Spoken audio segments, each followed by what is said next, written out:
Allah in the Quran did not talk exhaustively about marriage. There are very few places in the Quran where Allah gave us some insights, and basically it's like instead of describing the entire building, He mentioned a few pillars. If those pillars are not there, the building's going to collapse. And one of those pillars is that the money responsibility is the man's responsibility.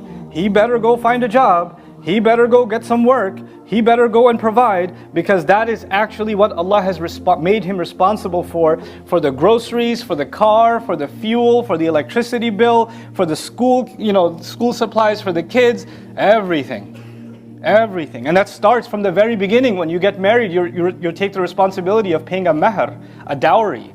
Right? And some people, they love to have a high number for the dowry for their daughter. They say it's going to be 100,000 or 50,000 or 250,000 or whatever. They put this crazy number, and they're like, no, it's okay. You don't have to pay it now. It's okay. But mashallah, we should have a number that looks good. And then people are married for 20 years and the guy hasn't paid his dowry. That's ridiculous.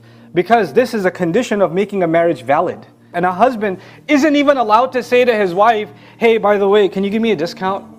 I know you put 50, can we take a few zeros off of that? Or how about I give it to you, not dollars, can I give it to you in rupees?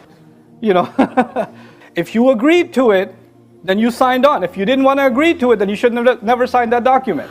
You're actually not even allowed to hint that you have trouble paying your mahr. Men aren't even allowed to hint at that. And after you pay the dowry, like if you're a monthly payments you're making, you give her like $500 or something, $100, whatever you give her, that's part of your dowry that you're paying off. And you pay her and you're like, fine, here's your monthly, this week was really tough. You can't make none of those comments. And if she takes those $100 from you, and then she takes out a dollar bill and says, here, go get yourself some ice cream. If she does that, and you say, okay, thanks, you can take that if she did it on her own. But once you're handing that money, you're not even looking at that money anymore. It ain't yours. That's part of being a man, according to the Quran. And there are many men around the world whose wives are being told to go get a job and work while they're sitting at home. Muslim men. And they're saying, you have to obey your husband. What kind of what religion is that? Allah Azza wa Jal made men responsible financially. If there's a desperate situation and a wife decides to go get a job and support financially or do on her own, that's a voluntary thing she's doing that she cannot be told to do.